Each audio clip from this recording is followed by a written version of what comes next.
그와 같이 너희도 같은 생각으로 무장하라. 육체 안에서 고난을 당한 자는 이미 죄를 그쳤나니 그런즉 그는 육체 안에서 남은 때를 더 이상 사람들의 정욕에 따라 살지 아니하고 오직 하나님의 뜻에 따라 살아야 하리라. 우리가 색욕과 정욕과 과음과 환락과 연회와 가증한 우상 숭배 속에서 걸어 이방인들이 하고자 하는 바를 행한 것이 우리 삶의 지나간 때로 우리에게 족하도다. 아멘. 앉아주시기 바랍니다.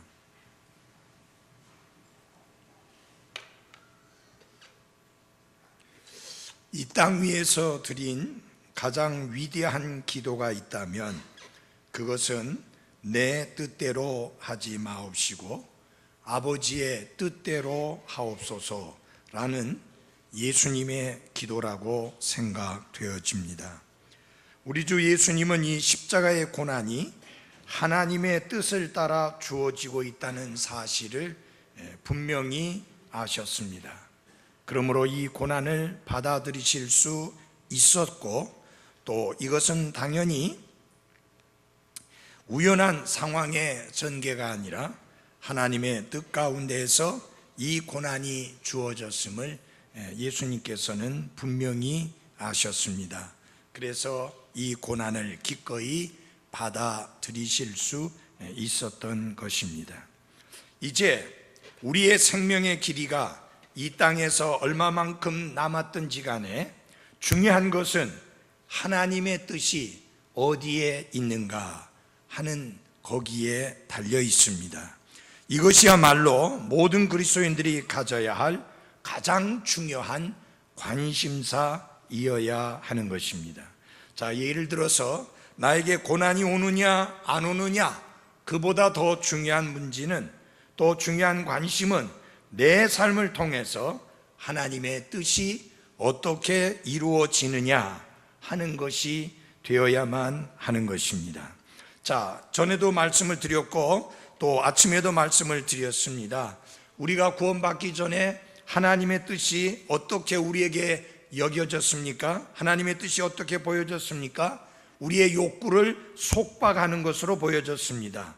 우리의 마음대로 하는 자유를 위협하는 어두운 감옥처럼 보였던 것이 우리가 구원받기 이전에 우리의 생각이었었습니다. 그러나 이제 구원받고 난 다음에 우리는 하나님의 뜻이 얼마나 귀하고 소중한가를 깨닫게 되었을 뿐만 아니라 주님이 말씀하신 그대로 그분의 멍에는 쉽고 그분의 짐이 가볍다는 사실을 발견하게 되는 것입니다.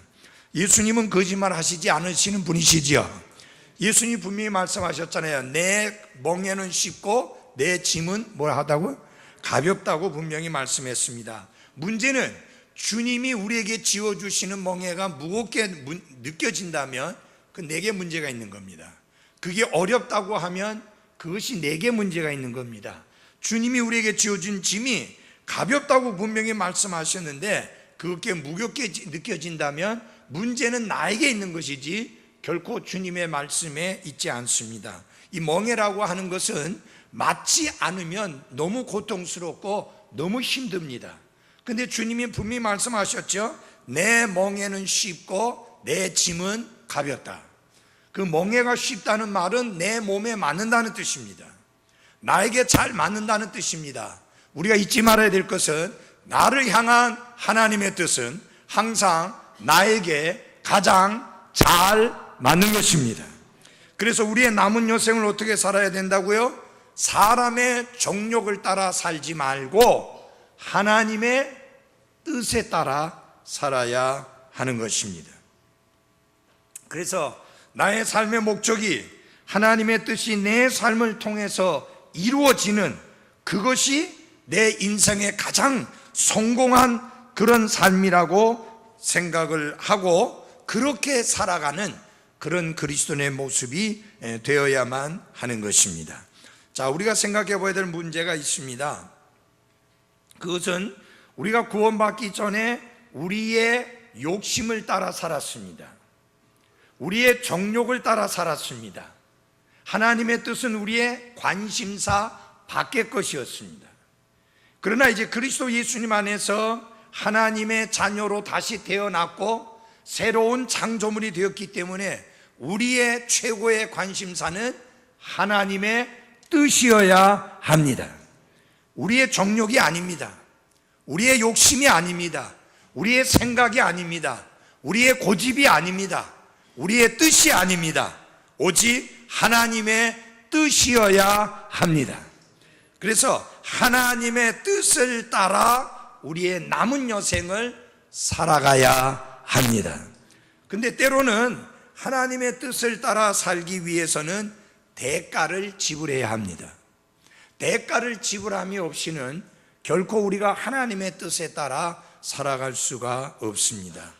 얼마 전에 저희 교회를 다녀간 앤드류 브라운 형제 같은 경우 정말 저는 하나님의 뜻이 한국에 와서 그것도 부산에서 선교사로서 자신의 생을 사는 것이라고 그렇게 확신했습니다. 그 하나님의 뜻에 따라 앤드류 브라운 형제는 3월 달부터 1년 동안 그 선교사로서의 인턴십 과정을 한국에서 가지게 될 것입니다. 아무런 보장이 없습니다. 와서 학원에서 학생들을 가르치면서 힘들게 생활을 해야 합니다. 그가 만약 미국에서 생활한다면 그렇게 힘들고 어려운 시간을 보내지 않아도 됩니다. 지난 수요일날 간증을 했던 한수연 형제, 하나님이 자신을 선교사로 부르셨고 그리고 자신을 네팔로 선교사로 가라고 그렇게 말씀하시고 그것이 하나님의 뜻이라고 그는 확신했고 그것을 받아들였습니다.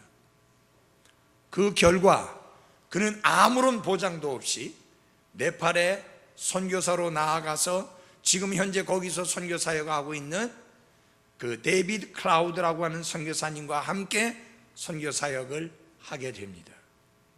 도대체 유수한 대학을 졸업했고 젊은이가 결혼도 아직 안 한 채 30살이 된 젊은이가 왜 그렇게 네팔로 달려가야 되고 날아가야 합니까? 그는 자신의 삶을 향한 하나님의 뜻이 제일 중요하다고 받아들였기 때문입니다. 내가 내 생각대로, 내 계획대로, 내 목적대로, 내 뜻대로 내가 원하는 대로 살아가는 것이 아니라 나를 향한 하나님의 뜻에 따라 살아가는 것이 그것이 가장 바람직하고 가장 옳은 삶이라고 하는 분명한 확신 때문입니다. 그런데 그 하나님의 뜻을 따라 살기 위해서는 대가가 지불되어져야만 하는 것입니다. 종종 우리가 하나님의 뜻을 발견하기 위해서 상당히 어려움을 겪게 될 때가 있는데 여러분, 나를 향한 특별한, 오직 나만을 향한 특별한 하나님의 뜻 이전에 드러나진 하나님의 뜻, 모든 그리스도인들을 향하신 하나님의 뜻을 먼저 행하는 일에 신실해야 됩니다. 다시 말하면 이미 드러나 있는 하나님의 뜻에 먼저 순종하는 삶을 살 때 나를 향하신 하나님의 특별하신 하나님의 뜻을 우리에게 보이시고 알리게 될 것입니다. 무슨 뜻이냐? 전에 이런 사람이 있었습니다. 신방을 갔더니 아주 그 문을 여는 순간에 방 안에서 고약한 냄새가 나는 겁니다. 술 냄새였습니다. 대낮이었는데 그는 술에 취해 있었습니다. 저희 교회를 몇 번 나왔던 사람이기 때문에 신방을 갔는데 술에 취해 있었어요. 왜 이렇게 사느냐? 이렇게 살아서 안 되지 않느냐 했더니 그가 하는 이야기가, 목사님, 제가 지금은 이렇게 살아도 앞으로 목사님보다 훨씬 더 크게 하나님의 사역을 놀랍게 할 것이고 목사님보다 훨씬 더 훌륭한 그리스도인으로 살아갈 겁니다. 그런 말을 하는 것이었습니다. 그래서 제가 그렇게 이야기했습니다. 그래, 나보다 더 크게 하나님의 사역을 할 수 있으면 좋겠고 나보다 더 훌륭한 그리스도인으로서 살아갈 수 있으면 좋겠다. 근데 문제는 지금 네 모습은 절대로 하나님이 기뻐할 수 없는 그런 모습이다. 먼저 지금 하나님이 기뻐 받으실 만한 모습의 삶을 살아라.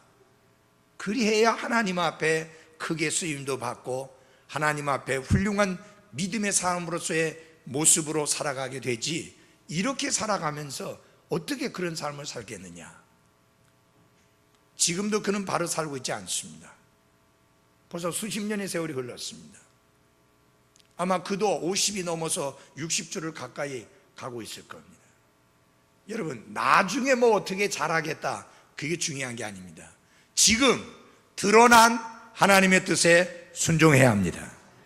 너희를 향하신 하나님의 뜻은 이것이니 곧 너희가 거룩하게 구별되는 것이니라. 여기에 먼저 순종해야 됩니다. 우리를 향하신 하나님의 뜻이 무엇입니까? 항상 기뻐하며 쉬지 말고 기도하며 모든 일에서 감사하는 것입니다. 먼저 이 그리스도인의 신실한 삶에 우리가 철저하게 순종의 삶을 살 때 우리를 향하신 하나님의 특별하신 뜻을 따라 살아가는데 전혀 문제가 없을 것입니다. 자, 오늘 아침부터 말씀드렸습니다. 남은 여생을 어떻게 살 것이냐? 첫째, 그리스도를 본받는 삶을 살아라. 사람을 바라보지 마십시오. 반드시 실망하게 되어 있습니다. 사람을 바라보면 반드시 여러분은 상처를 받게 되어 있습니다. 성경 어느 곳에도 우리가 사람을 바라보도록 가르치고 있는 말씀은 없습니다. 물론 여러분은 존경해야 됩니다. 존중해야 됩니다. 그러나 사람은 바라보지 마십시오. 여러분 절대로 저를 바라보지 마십시오.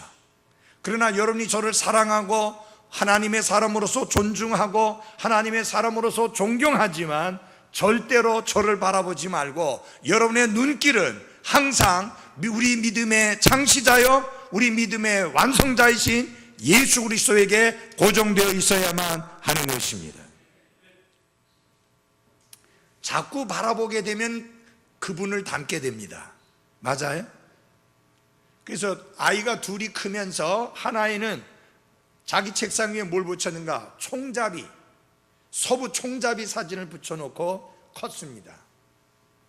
또 하나는 훌륭하게 인생을 살았던 사람의 그 사진을 붙여놓고 쳐다보면서 컸습니다. 여러분 나중에 어떻게 된지 아세요? 총잡이 사진을 붙여놓고 늘 그걸 보면서 흉내내면서 큰 사람은 뭐가 됐느냐? 범죄자가 돼가지고 법정에 섰습니다. 훌륭한 분의 사진을 붙여놓고 그걸 늘 쳐다보면서 큰 아이는 재판관이 됐습니다. 공교롭게도 바로 그 사진을 쳐다보고 커왔던, 총잡이 사진을 보고 커왔던 그 사람을 재판해야 되는 그런 재판관의 입장에 서게 됐습니다. 무엇을 바라보느냐 하는 것은 굉장히 중요하고 누구를 바라보느냐 하는 것은 굉장히 중요합니다. 여러분이 어떤 사람을 존중하고 존경할 수 있지만 절대로 그 사람을 바라보지 마십시오. 우리의 눈은, 우리 신앙의 눈은 언제나 믿음의 창시자여 우리의 믿음을 완성케 하시는 예수님 그분만 바라보아야만 하는 것입니다. 그것이 우리의 남은 여생을 살아가는 하나의 방법입니다. 예수님을 본받아야 됩니다. 두 번째로는 뭐라고 그랬어요? 하나님의 뜻을 따라 살아가야 합니다. 내 뜻이 아닙니다. 부모의 뜻이 아닙니다. 하나님의 뜻에 따라 살아야 합니다. 아마 여러분들이 부모의 뜻을 따랐다면 이 자리에 있지 않아야 될 사람도 있습니다. 남편의 뜻을 따랐다면 이 자리에 있지 않아야 될 분도 있습니다. 그러나 여러분이 하나님의 뜻을 따랐기 때문에 이 자리에 있는 것입니다. 매일매일 우리는 하나님의 뜻을 따라 살아가야 됩니다. 마지막으로 세 번째로 중요한 건 뭐냐면 구원받기 이전의 삶을 기억해야 합니다. 구원받기 이전의 삶을 기억하는 삶을 살아야 합니다. 4장 3절 같이 읽겠습니다. 4장 3절입니다. 같이 읽겠습니다. 시작.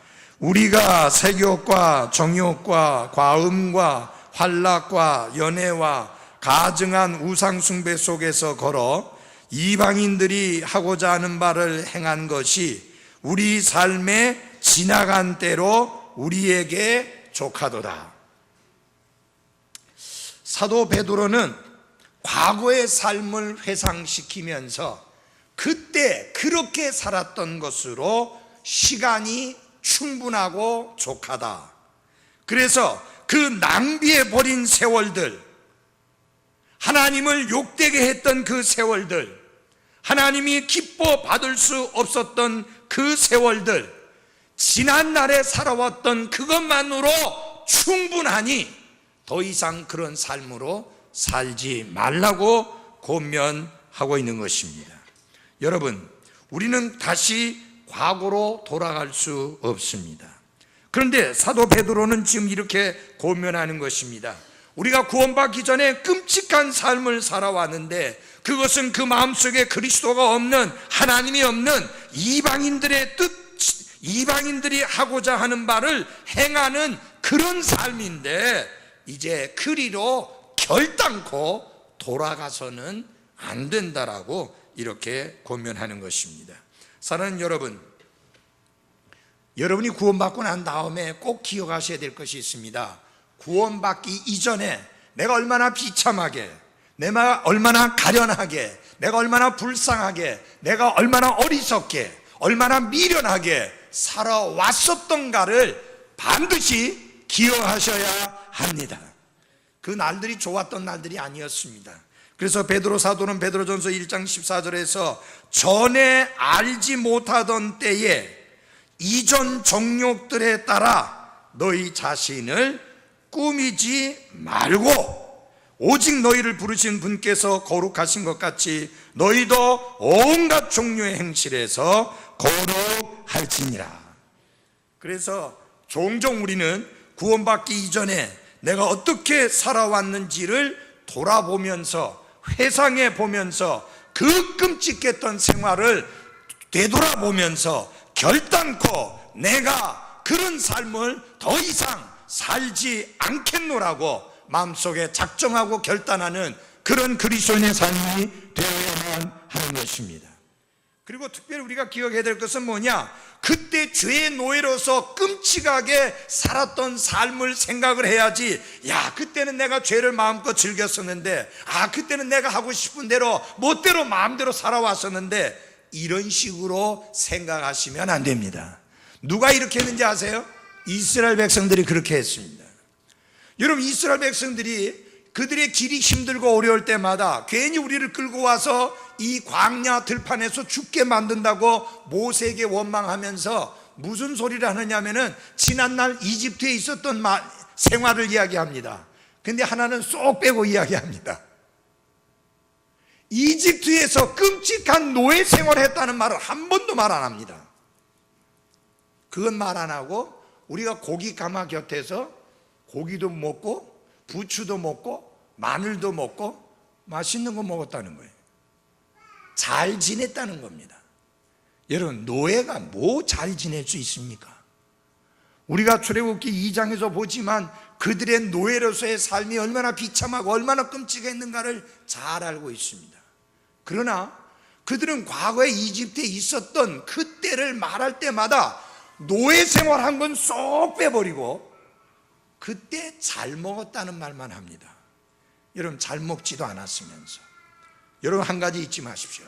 과거에 여러분이 죄를 즐겼는지 모르지만은, 과거에 여러분들이 인생이 재미있었는지 모르지만은, 그때는 여러분은 죄의 노예요, 사탄의 자식으로서 죄의 종노릇하던 가련하고 불쌍하고 비참한 삶을 살았던 사실을 절대로 잊어서는 안 됩니다. 야, 그대는 개꾼끼리 어울려서 여기도 놀러가고 저기도 놀러가고 이것도 구경하러 가고 저것도 구경하러 가고 또 내 마음대로 했었는데 이제는 예수 믿고 나니까 주일날마다 꼭 교회 가야지. 그래서 얽매인 것이라고 생각하면 안 됩니다. 그건 누가 심어주는 생각인 줄 알아요? 바로 그것이 사탄이 심어주는 생각입니다. 사탄이 그렇게 이야기합니다. 야, 너 과거를 생각해봐. 너 마음대로 놀러 다녔고, 너 마음대로 인생을 즐겼고, 너 마음대로 네가 하고 싶은 대로 했고, 네 멋대로 네 마음대로 살지 않았느냐? 왜 예수님을 믿어가지고는 왜 이렇게 억압된 생활을 사느냐? 왜 속박된 생활을 사느냐? 왜 자유를 몽땅 빼앗긴 삶을 사느냐? 사탄이 그렇게 여러분들을 속이고 있다는 사실을 잊어서는 안 됩니다. 여러분, 구원받고 나서 얼마 안 됐을 때는 그렇게 사탄이 속이지만 구원받고 오래되고 나면요, 그 말이 안 통하는 것을 잘 아니까 이제는 그렇게 속이진 않습니다. 그러나 잊지 마십시오. 구원받기 이전에 여러분의 삶이 얼마나 비천하고 얼마나 가련하고 얼마나 불쌍하고 얼마나 위험하고 얼마나 어리석은 삶이었던가를 절대로 잊지 말기를 바랍니다. 하나님께서 이스라엘을 이집트에서 종노릇하는 삶에서 노예 생활에서 건져 구원해 내셨습니다. 능력 많으신 강한 손과 뻗은 팔로 그들을 거기에서 데리고 나오셨습니다. 그러면서 하나님이 그들에게 말씀하신 내용이 있습니다. 다 같이 신명기 5장 15절을 찾아주시기 바랍니다. 신명기 5장 15절입니다. 신명기 5장 15절 제가 읽어드리겠습니다. 거기서 중요한 말씀이 5장 15절에 한 말씀, 아주 중요한 말씀이 나오는데 우리 한번 같이 5장 15절 읽어보도록 하겠습니다. 시작. 기억하라, 내가 이집트 땅에서 종이었을 때에 주 내 하나님이 강한 손과 뻗은 팔로 너를 거기서 데리고 나왔나니. 제일 앞에 나오는 말이 뭐예요? 기억하라 하는 것입니다. 그래서 이스라엘 백성들이 그들이 이집트에서 종노릇 했었고 하나님의 능력 많으신 손길로 구원받아 종노릇 하는 삶에서 해방되어 자유케 되었다는 사실을 계속해서 결단코 잊지 아니하도록 하기 위해서 하나님이 그들에게 주신 절기가 하나 있습니다. 큰 소리로 한번 해보십시오. 뭐예요? 유월절입니다. 유월절입니다. 하나님은 그것을 통해서 이스라엘이 그들이 이집트에서 얼마나 끔찍하게 종노릇할 생활을 했으며 얼마나 비참한 노예 생활을 했었는가를 회상시킴으로 인하여 능력 많으신 주님의 손길로 구원받은 그 크고 놀라운 구원을 다시 한번 되새기면서 하나님께 감사하며 하나님께 순종하며 하나님의 뜻을 따라 살아가는 이스라엘이 되기를 하나님이 원하셨던 것입니다.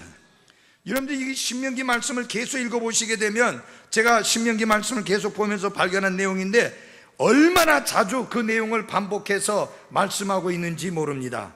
네가 이집트에서 노예였음을 너는 기억하고 이 법규들을 지키고 행할지니라.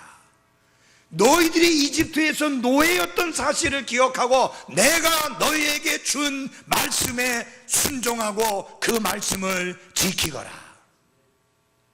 사랑하는 그리스도인 여러분, 사도 바울도 자신이 구원받고 나서 사도로 부르심을 받아 사도로서 섬기면서도 그가 항상 잊지 않았던 것이 있습니다. 그게 무엇이냐? 자기가 구원받기 전에 그리스도인들을 박해하던 자라는 사실을 항상 기억하고 명심했습니다. 우리 다 같이 디모데전서 1장 13절을 찾아주십시오. 디모데전서 1장 13절입니다.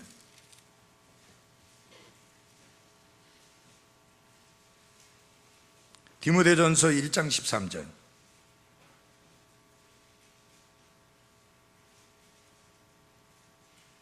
같이 읽어보겠습니다. 시작.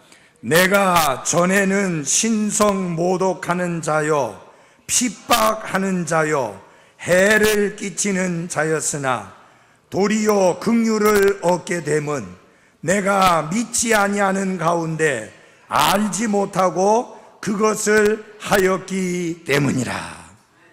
사도 바울은 자기가 믿지 아니했을 때 구원받기 전에 얼마나 교회를 핍박했으며 얼마나 그리스도를 핍박했으며 얼마나 하나님을 회방하는 자로서의 삶을 살았으며 얼마나 해를 끼치는 자로서의 삶을 살았는가를 항상 기억했습니다. 그것을 기억함으로 말미암아 사도 바울은 더욱더 그리스도를 위하여 열정을 가지고 살도록 스스로에게 자극을 주었습니다. 사랑하는 그리스도인 여러분, 우리가 정말 구원받기 전에 이방인들의 뜻을 따라 살았을 때에 그때의 삶이 얼마나 끔찍하고 얼마나 비참하고 얼마나 어리석고 얼마나 미련하고 얼마나 무모한 삶이었고 얼마나 무료한 삶이었고 얼마나 불안한 삶이었고 얼마나 부끄러운 삶이었는가를 되새기게 된다면 지금 그리스도 안에 살아가는 우리의 삶에 대하여 더욱 감사가 있을 것이고 기쁨이 있을 것이고 절대로 그렇게 옛 생활로 돌아가서 살 수 없다고 하는 것을 더욱더 뼈저리게 깨닫게 될 것입니다. 그러므로 사랑하는 여러분, 종종 우리가 기억해야 될 게 있습니다. 우리가 구원받기 전에 살았던 삶의 모습, 결코 그 삶이 가치 있고 의미 있고 멋지고 아름다운 삶이 아니었었다는 사실을 구원받기 전에 너무나 비참한 삶을 살았다는 것을 다시 한번 회상하는 것이 우리가 남은 여생을 살아가는 데 있어서 하나님이 기뻐 받으실 만한 삶을 사는데 굉장히 유익이 되고 도움이 되는 것입니다. 여기 연세 들으셔서 예수 믿고 구원받고 믿음 생활하시는 분들의 간증을 제가 지나가면서 가끔 가다가 듣다 보면 이런 말씀들 하십니다. 내가 왜 진즉 예수 믿고 구원받고 믿음 생활을 안 했는지, 그런 말씀들을 하셔요. 그 말은 무엇을 의미하는 거예요? 자신이 구원받기 전에, 예수님을 알지 못했을 때, 예수님을 만나기 전에, 하나님의 자녀가 되기 전에, 그리스도인이 되기 전에 살아왔던 그 삶이 좋았다는 게 아니라는 것 아닙니까? 그때 삶이 의미 있고 가치 있고 보람 있는 삶이 아니었다는 것을 간증하시는 거 아니에요. 그래서 구원받기 전에 삶을 되돌아보면서 정말 내가 구원받고 믿음 안에서 그리스도 안에서 살아가는 것에 대하여 보다 감사하고 보다 기뻐하며 보다 하나님께 영광 돌리며 이제 남은 여생을 그리스도 안에서 멋지게 아름답게 은혜스럽게 복되게 살아가시기를 바랍니다. 특별히 연세 드신 분들 이런 생각 가지지 마십시오. 아이고 이제 내가 나이도 많고 살 날도 얼마 안 남았는데, 아침에도 말씀드렸지만 아무도 모릅니다. 그거는 살 날이 얼마냐, 남은 여생이 얼마냐 하는 것은 아무도 모릅니다. 아까 말씀드린 대로 젊다고 긴 것 아니요, 나이가 드셨다고 짧은 것 아닙니다. 아무도 알 수 없습니다. 그저 중요한 것은 뭐냐, 오늘 내게 주어진 이 날에 하나님의 뜻을 따라 최선을 다하며 살아가는 것입니다. 여러분, 우리 정복단 모친 주일마다 오시는 거 보시죠. 솔직히 말해서 정복단 모친 설교 거의 잘 못 알아들으십니다. 그러나 주일마다 저 문을 열고 들어오시는 그 모습을 볼 때마다 우리는 굉장한 도전과 격려를 받습니다. 우리는 어떻게 생각하게 됩니까? 야, 나도 저렇게 나이가 많아졌을 때에 나도 저렇게 멋지게 나의 삶을 살리라 도전받습니다. 그리고 또 기도합니다. 하나님, 저도 그렇게 살 수 있도록 건강을 지켜 주십시오. 멋지잖아요. 아까 인사를 하시면서 집사님이 그 옆에 있었는데 이렇게 싹 스치는 바람에 저한테 그랬습니다. 집사님 하고 했어요. 집사님 하면 어떻고 목사님 하면 어떻습니까? 오셔서 저 자리를 지키고 앉아 계시는 그 모습 자체가 설교하는 설교자로서, 목사로서 얼마나 격려가 되고 도전이 되고 축복이 되는지 모릅니다. 연세 드신 분들, 난 뭐 교회 안에서 뭐 하는 것도 없고 할 수 있는 것도 없고 뭐 아무 도움도 안 되고 그저 이 자리나 채우고, 절대 그렇게 생각지 마시기 바랍니다. 저희 교회 안에 이렇게 나이 드신 부형님들, 모친들이 있는 게 저는 사역하면서 얼마나 힘이 되고 축복이 되고 기쁨이 되는지 모릅니다. 여러분들은 너무나 소중하신 분들입니다. 잊지 마십시오. 그래서 우리 저 우현우 부형님은 뭐라고 말씀하시냐면, 야, 우리도 회비 좀 내게 해. 그래. 자꾸만 어른이라고 자꾸 제치지 마라. 생각이 젊으셔요. 예, 회비 내세요. 이제 앞으로 이제 그 경로, 이게 뭡니까? 경로 우대 안 하겠습니다. 이게 연세 드신 분들을 갖다가 힘이 빠지게 하는 것 같아. 예, 너무 노인들 대접을 해드리는 것 같아서 앞으로 경로 우대 안 하겠습니다. 그래야지 이제 어르신들도 좀 편하실 것 같아요. 어쨌든 중요한 건 뭐냐, 내가 구원받기 전에 살던 삶 다시는 과거로 돌아가고 싶지 않은 끔찍한 삶이라는 것을 잊지 마시기 바랍니다. 여러분, 지금 우리가 60년대로 돌아갔으면 좋겠습니까? 우리나라 경제나 모든 게? 제가 어저께 추적 60분을 조금 보는데 캄보디아에서 너무 적은 임금을 받으니까 사람들이 저 임금을 어느 정도 올려달라고, 여러분 올려달라는데 얼마로 올려달라는 거냐면은 150불로 올려달라는 겁니다. 150불이면은 20만 원도 안 되는 거예요.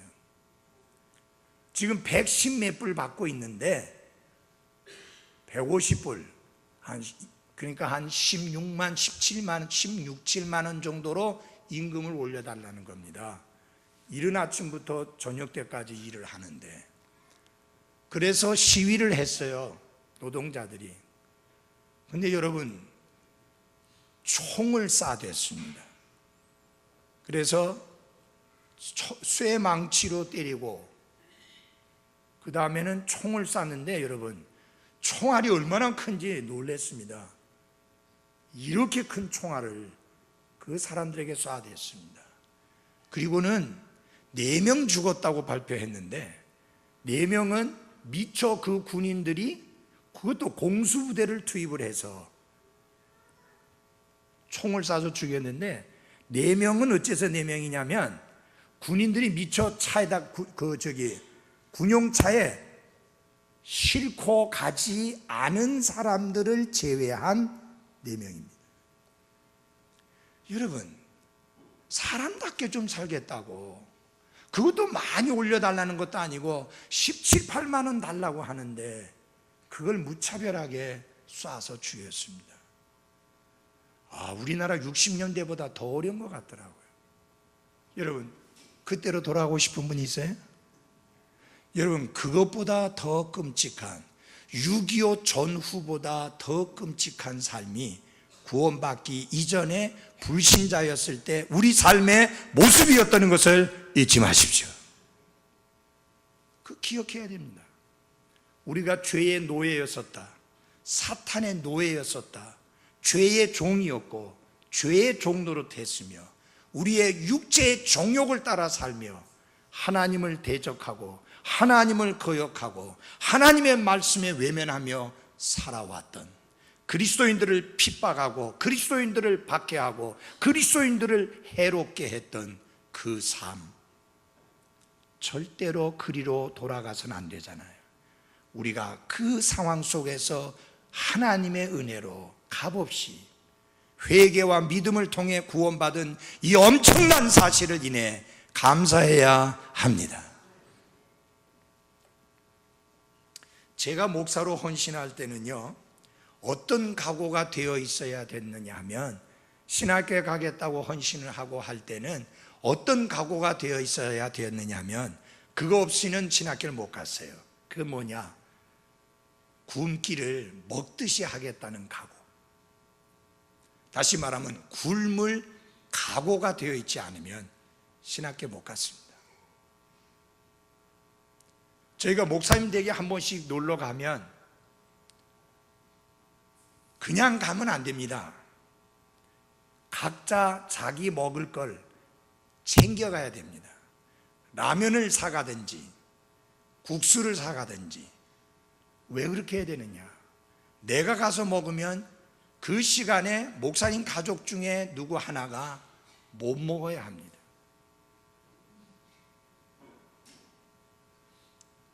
그런 시절이었습니다. 그때 사역자가 되겠다고, 목회자가 되겠다고, 목사가 되겠다고 헌신한 사람들 바라볼 때마다 사람들은 아이고 고생길에 들어섰구나, 그렇게 이야기했습니다. 근데 그게 전혀 비참하게 여겨지지 않았습니다. 불쌍하게 여겨지지가 않았습니다. 오히려 하나님의 뜻이라면 죽음은 죽으리라라고 달려드니까 저는 제 생애에요, 내 자가용을 한번 굴릴 거라고 하는 상상을 못했습니다. 그런 날은 오리라고 생각도 안 했습니다. 그러나 빨리 바뀌어졌고 세상은 많이 좋아졌습니다. 근데 제 마음을 몹시 힘들게 만드는 사실이 있습니다. 그건 무엇이냐면, 그때는 한 사람, 두 사람 전도한다든지 10사람, 15사람에게 전도하는 일이 너무 쉬웠습니다. 저희들 특별 집회하면 신학생들이 하는 일이 뭐냐? 나가서 전도해서 그 사람을 집회에 참석하도록 하게 하는 건데, 보통 저희들 혼자서 대여섯 명 데리고 들어가는 건 문제도 안 됐습니다. 지금은 한 사람 데리고 들어오는 것도 힘들죠. 경제적으로 여유 있어졌지만 대신에 사람들의 마음은 굳어지고 더 강팍해져서 복음을 향하여 굳게 닫히는 이 안타까움, 이것은 더 큰 비극이라 해도 과언이 아닙니다. 우리가 구원받기 전에 살았던 그 비참한 삶을 생각하면서 절대로 내 남은 여생을 그렇게 살지 않겠다고 하는 것을 다짐하면서 지나간 날, 지나간 세월 그렇게 살았던 것으로 충분하고 족하다고 하는 그것을 늘 명심하면서 생활해야 될 것입니다. 잊지 마십시오. 구원받기 전에 여러분이 살아왔던 그 삶, 그것으로 충분했습니다. 그게 부족해서 옛날의 삶으로 다시 돌아가야 될, 옛날에 그리스도인이 아니었을 때의 삶의 모습으로 살아가야 될 이유가 전혀 없다는 사실을 명심하고 신앙생활을, 남은 여생을 살아갈 수 있기를 바랍니다. 여기 보면은 그 지난날 살아왔던 삶의 모습을 말씀하면서 색욕과 정욕이라는 말씀이 나옵니다. 이것은 성적인 죄들 뿐만 아니라 모든 종류의 악한 욕구를 말하는 것으로서 전혀 삼가하지 않는, 절제하지 않는, 전혀 견제해 주는 것이 없는 방자하게 살아왔던 그런 삶의 모습을 의미합니다. 구원받기 전에 우리가 살아왔던 우리 삶의 모습은 어떠했습니까? 아무것도 견제 세력이 없었습니다.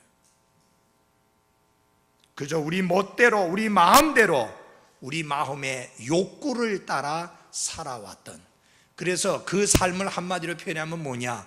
이성 없는 짐승과 같은 삶이었습니다. 아이고 목사님, 저는 그렇게 방탕한 삶을 안 살았는데요. 여러분들 윤리적이고 도덕적인 것만 생각지 마십시오. 영적으로 여러분은 이성 없는 짐승처럼 하나님의 말씀을 따라 살지 아니하고 멋대로, 마음대로, 여러분의 욕심대로 살아왔던 사실을 잊어서는 안 됩니다. 그 다음에 보면은 과음과 환락과 연애가 나옵니다. 이 말은 원래 큰 운동 경기에서 집에 돌아오는 한 무리의 친구들을 말하는 내용이었는데요, 돌아오는 길에 그들은 술을 잔뜩 마셨고요, 필요 이상으로 마셨을 뿐만 아니라 그들은 밖으로 뛰쳐나가서 마음껏 떠들고 즐기면서 지나가는 사람들을 괴롭히고 힘들게 만들었습니다. 바로 그 말의 의미입니다. 여러분, 구원받기 전에 다른 사람들 많이 힘들게 했습니다. 만약에 남편이 먼저 구원받고 아내가 구원받지 않은 사람이라면 구원받은 남편 많이 힘들게 했고, 만약 이제 아내가 구원받고 남편이 구원받지 않은 사람이라면 아내를 무척 힘들게 했습니다. 우리가 구원받기 전에 살아왔던 과거의 삶은 너무나 끔찍한 것이었는데, 가장 끔찍한 건 뭐냐? 가증한 우상 숭배였습니다. 하나님이 아닌 것이 하나님의 자리를 차지했고, 하나님이 아닌 것이 하나님의 자리를 차지했을 뿐만 아니라 우리는 마치 그것을 하나님처럼 섬겨왔던 어리석은 삶을 살아왔습니다. 이것은 과거의 일로 남아 있어야 합니다. 절대로 우상 숭배로 돌아가면 안 됩니다. 절대로 술 취함으로 돌아가서는 안 됩니다. 절대로 여러 가지 도덕적으로, 윤리적으로 부도덕하고 더러운 삶으로 돌아가서는 안 됩니다. 오히려 우리가 과거를 돌아보는 이유는 우리가 그렇게 끔찍하게 살아왔었기 때문에 이제 그리스도 안에서 새로운 창조물이 된 이상 더 이상 그런 삶으로 살아가서는 안 된다는 것을 되새기기 위한 그런 되새김이 돼야지 결코 옛생활로 돌아가는 그런 것이 되어서는 안 된다고 하는 것입니다. 우리의 남은 날이 얼마일지 우리는 모릅니다. 맞아요. 우리 아무도 남은 여생이 얼마인지 모릅니다.